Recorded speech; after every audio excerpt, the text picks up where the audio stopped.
Run It Studios is the home of the Run Radio podcast and runradio.net, a podcast and station about the relentless, resilient, and innovative types, inspiring strides in life, business, and beyond. Welcome back to the Run Radio podcast. I'm Trina Wilcox, and my guest today, Robert Indries. We're going to talk a little bit about your book and some of the ways you've been resilient, which is one of the things we really like to cover in the Run Radio podcast, all things relentlessly resilient and innovators. And we always encourage inspiring strides in life, business, and beyond. So welcome. Thank you so much for having me. So tell me a little bit about your journey into what you do today.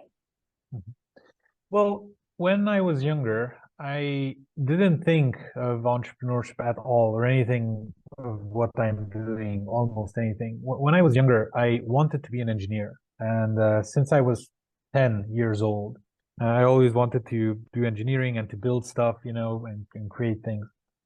And so I started my career as an engineer, and then I worked as an engineer for around, I would say, 10 years. And during that time, I realized that the vast majority of companies, at least at the time that I was working for, or that I had the opportunity to work for, didn't really care about myself or anyone in the company for that matter, right? Like they just had some numbers that they wanted to hit, right? And it didn't really matter to them whether it's Robert or Trina or anyone else in the seat, it was the same for them.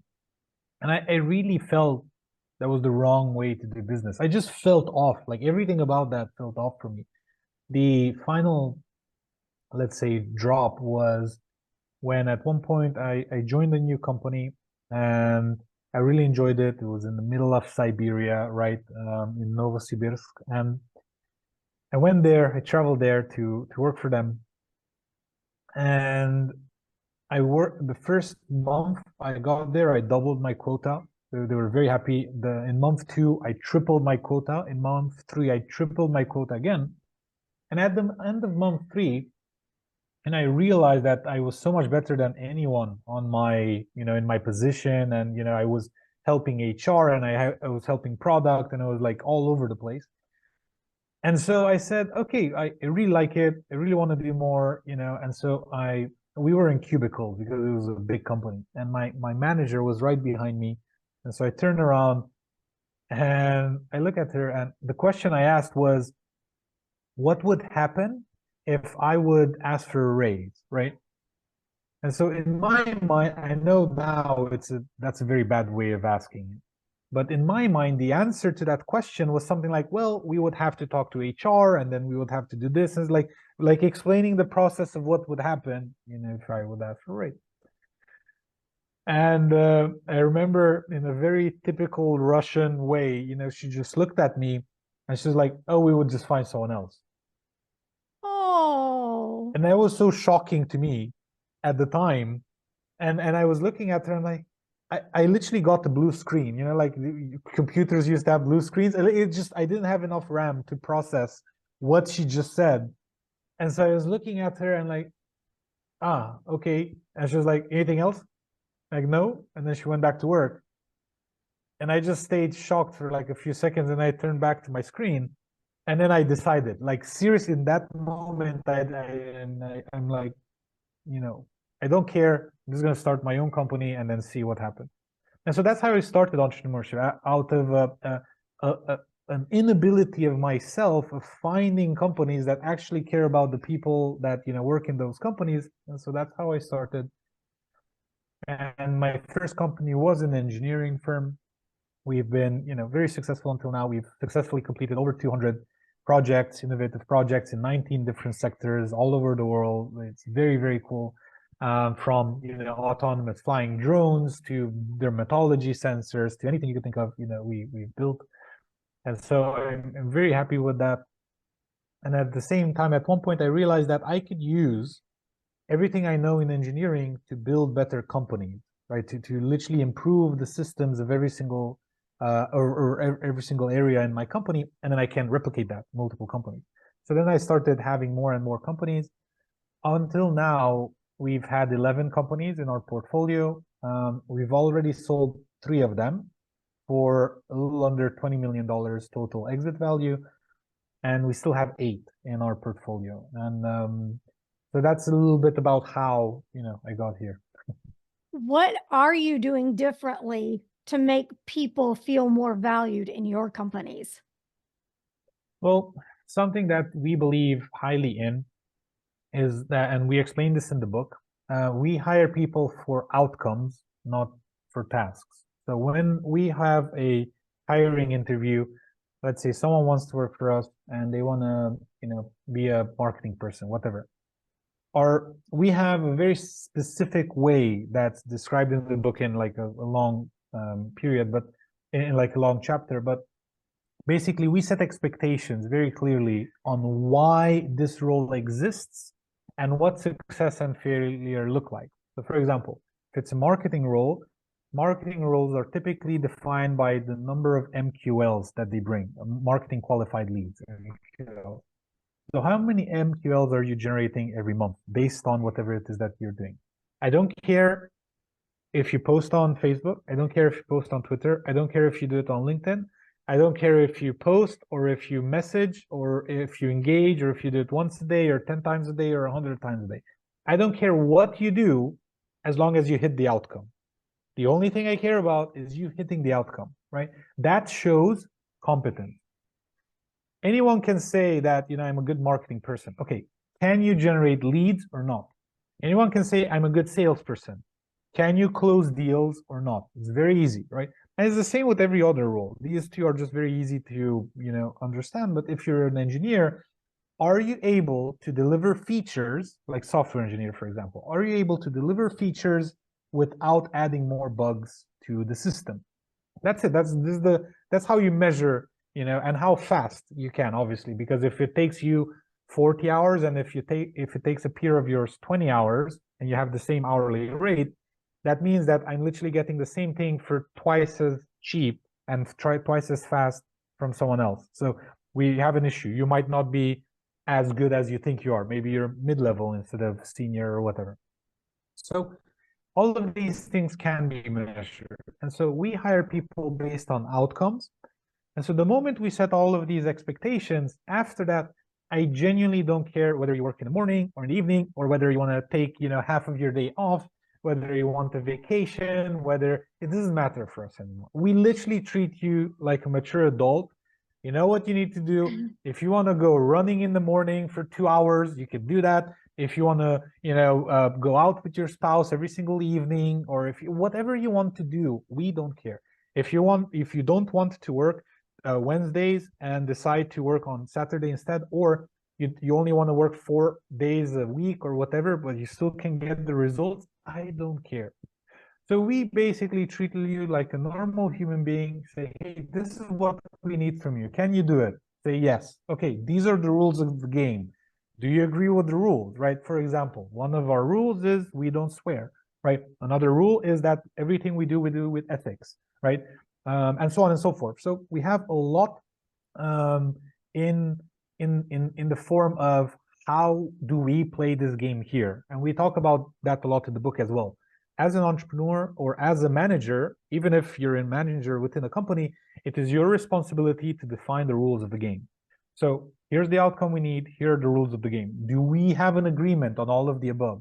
And if we do, typically they're a good culture fit. You hire them, and typically they will do well, right? And so that's basically it. If they want, if they are not feeling good on a Friday and they want the Friday off, last second, they're like, hey, I really am not feeling it today. Can I take off? Sure, no problem. Like we have unlimited vacation days as a policy. We have things like educational budgets, right? If people want to invest in themselves, they can say, hey, I'm a web developer and I want to learn mobile development. Okay, well, here's a course on mobile development that you can take. We'll try to find projects in mobile dev where we can give you, where you can help the seniors, because we can't take the responsibility for junior level work if we're selling at senior level rates, right? So we put seniors on. However, we let juniors shadow seniors, and help them, add a button here, change the color of this or whatever, do just small things, but be involved in the project, and then basically grow in that side of their career, and so on and so forth. So there are dozens of things we do, but those are a few examples. Do you see that the turnover is low because of that? So we've noticed that in our companies, natural selection is very prominent. So in our companies, people that are used to, let's say, be hidden in the trenches of a corporation do not like it. Because with us, everything's based on outcomes, right? So if you cannot generate the results that you need to generate in your area, right, then by default, frustration will occur, right? We will be frustrated that you can't do what you said you're going to do, and you'll be frustrated because you keep having to either work more or, to explain, you like to come up with excuses. Every week you need to come up with more and more excuses on why you can't do whatever you said you were going to do, and so on and so forth. So it's so only entrepreneurial spirits succeed with us. Like only those people that can have a plan that's perfect, right? Like it's a perfect plan, and then execute on the plan, and 2 weeks in realize that the plan is not working, and then pivot right then and there, right? And then figure out what they actually need to do to succeed. Only those type of people succeed with us, right? And so I do not feel that tenure with us is higher, because in other companies where you can, slack off like 1 week, 2 weeks, a month, a year, or however much, you can slack off because you're hidden within the ranks of mediocrity, then you can stay there for years, right? And I have a lot of friends, I'm not giving names, but I have a lot of friends that I know are earning very good salaries, and I know they're working half of the time that they're being paid to work because they can get away with it. So they have no intention in exiting the company. They can be, hired for a decade, but they know that they're only working 20 hours a week and being paid full time. They could not be able to do that with us, because we would make sure that they deliver on the outcomes that they said they are going to deliver. Again, if they take 20 hours to do that, all fine and well by us, but we find that typically we tend to be very progressive, right? So if you're in a job before and you're making, whatever, 20 calls a day, and okay, how much does the average call last? Well, some of them can last for an hour. Okay, fine, no problem. We will measure, no problem. Let's not assume anything. We will measure, because we can, with voice over IP and so on and so forth. We'll measure exactly how many calls you make, exactly when you make them, and exactly how much each call lasts. Lo and behold, you're doing all of your work in 2 hours. So what's with the other 6 hours? What are you doing, right? I'm not going to pay you for 6 hours if you finish your entire work in 2, because you're not getting the results that we want. If they are, let's say we agree on outcomes. Let's say you're a meeting booking person, like you make cold calls, and we want from you, whatever, 5 qualified leads per day, right? If you make 5 calls and get 5 leads, you can stop, no problem. That's it. You've made 5 calls, you're finished in half an hour, you can take the rest of the day off, right? So again, as long as you hit your outcomes, we don't care how much you work. However, if at the weekly meeting you say, I generated 10 book meetings instead of the 25 that I should generate, then we take a look at the numbers, and then we analyze, okay, let's look at your performance. Let's see what you've been doing and for how long. And then we realize you've only worked for 20 hours last week, right? And so like, well, no, because in the meanwhile, I was having meetings, I was doing this, I was doing that. And we say, no. You're not paid to hop on meetings. You're not paid to send emails. You're not paid to do any of that. You're only paid to generate quality leads. That's it. That's the only thing you're paid for. As long as you hit that, then you can do other things if you want to do other things. Otherwise, you cannot. If someone needs your help today, but you didn't get your 5 leads today yet, you need to tell them, I can't help you right now. I'm doing my thing. And when I'm done with my thing, then I can help you. And so these are the level of conversations we're having on a week by week basis with everyone on the team. So again, this can be very frustrating for someone that's used to slacking, right? If they're used to, just calling it a day at, whatever, 1 p.m. because they feel like it. If they didn't hit their MEOs, we call them MEOs, most important outcomes, they can't slack anymore, right? So, but aren't meetings and emails part of hitting your goals though? You've got to set up those relationships to meet those goals. So in some cases, yes, I'm giving an exaggerated example, Okay. maybe, right? Because if we look at that person and they worked for 20 hours, I did not approve 20 hours of meetings and emails for you to send, right? Maybe you can have one meeting a day or a few emails a day, whatever, that take up maybe 1 to 2 hours of your time. That means a total of, let's say, 5 to 10 hours. But you should have an extra 15 hours of calls that you made last week, which are nowhere to be found, right? So again, maybe I gave an exaggerated example, but it's to prove to the audience that if you measure everything in business, and we talk about that in the book as well, how you should measure everything, everything should be transparent. There should be no guesswork in business. If you're guessing what anyone on your team was doing last Wednesday at 2 p.m., then you don't have the correct metrics in place. You should know what Frank was doing last week at 2 p.m. Even if last week at 2 p.m. he was off because he took off between 12 and 4. That you should be aware of that. Like you should have systems to tell you that he was off for 4 hours last Wednesday between 12 to 4, right? And he worked until 12 and after 4.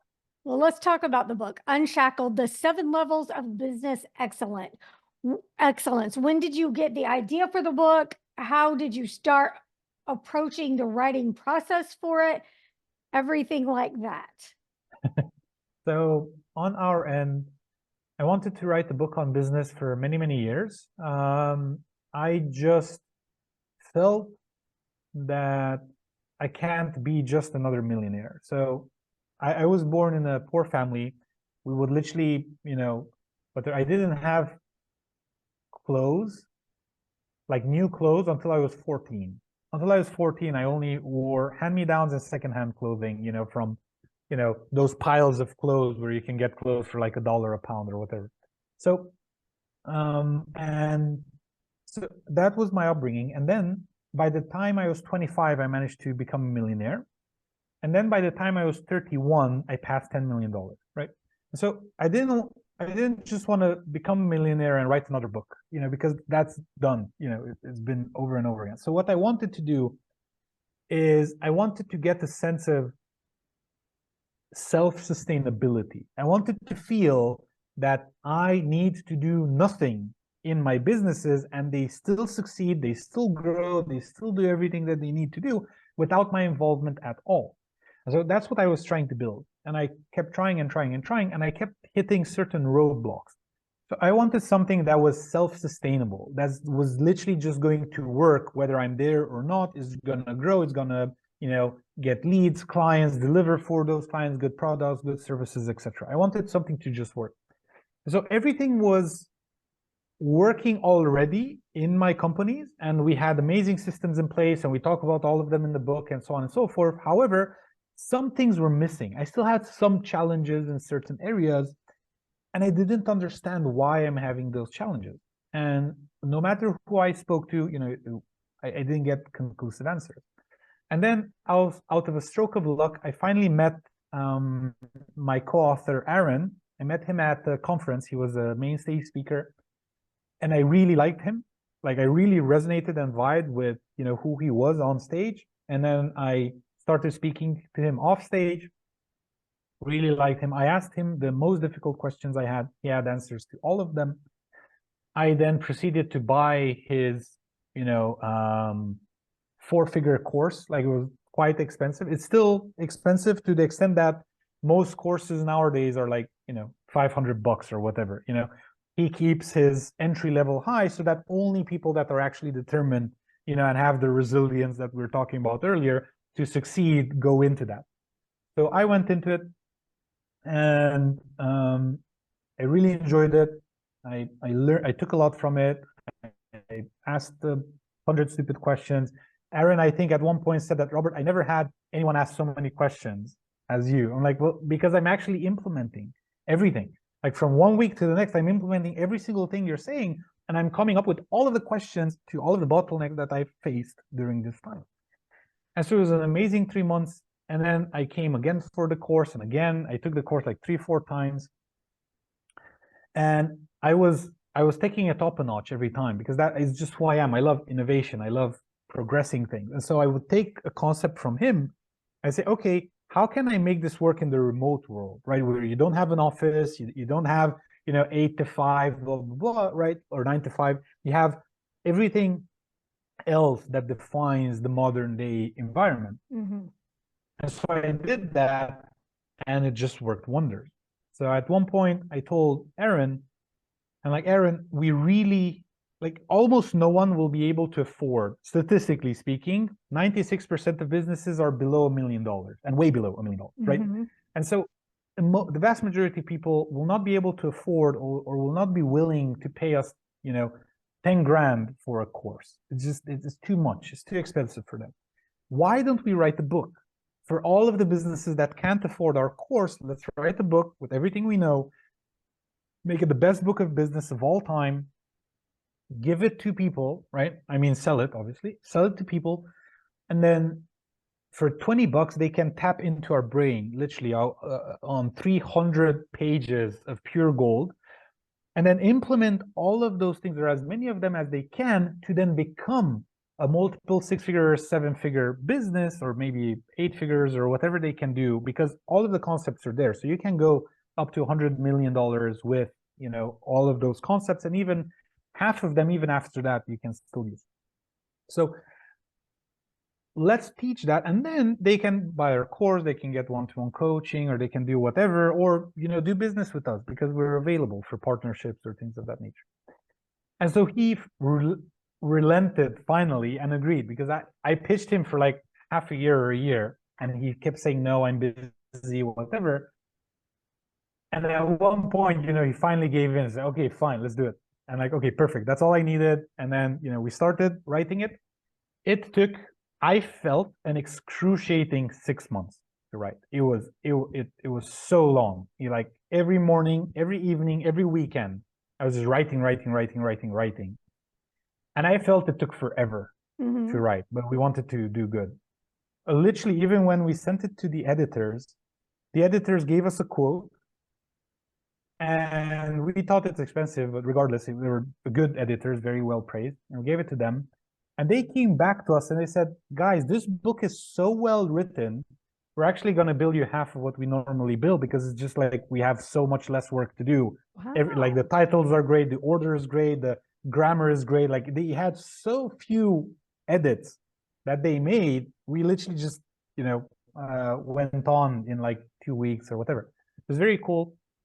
And then I looked into it, and I found out that most of the bestsellers that are bestsellers take 1.5 years to write, right?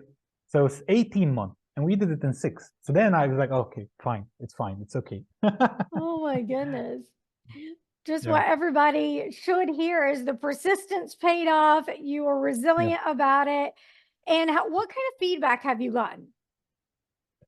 So far, we are shocked at the level of feedback that we got.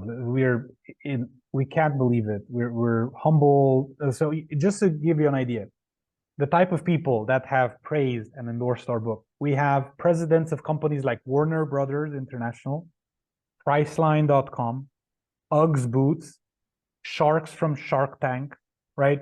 And the list just goes on and on and on. And I'm like, amazing authors, like Brian Tracy, if you've ever heard of him, and just so cool. Like, we can't believe it. In the podcasting world, you might know Entrepreneur on Fire, right? John Lee Dumas. He gave us, praise, and so on and so forth. Like, crazy. We loved it. Like, the feedback so far, we've had people saying that they read the entire book in 2 days. Oh, wow. Because it was so good, and they took 70 pages of notes. They read it in 2 days. It took 70 pages of notes of everything that they want to implement in their businesses. So praise has been fantastic. We know it works, and we know it's just true. Like we say, the truth will set you free. We just know this is true. It's tried and tested. I've had over 300 companies that I had the privilege of working with, and we generated over $500 million for them in all of the processes that we do. So we have three ways in which we help businesses. One is in terms of operation, where we go into a company and we operate that business for you or together with you, right? So almost no one does this in our industry. Everyone just gives advice. No. This is what you need to do, and we will implement it for you and prove that it works the exact way we teach it, right? And so we basically do that for people.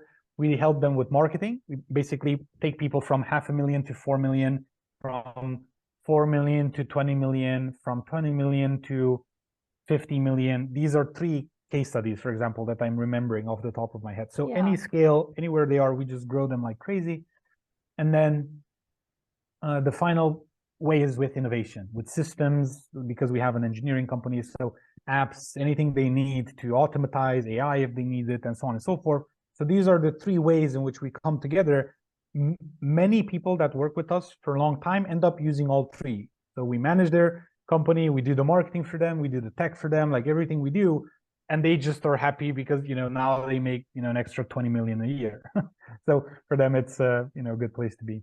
Were there things that you found after getting this book out of the way that you think would be beneficial to do in another book?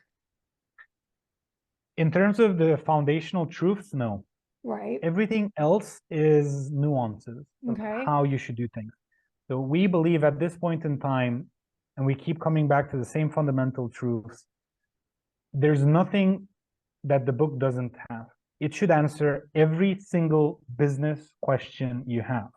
And I can almost prove it to anyone. So if they ask, how do you do this? I can say, level 5 or level 3, chapter 2, right? Literally, this is the answer. So for every single thing that people want to know, the answer is in the book.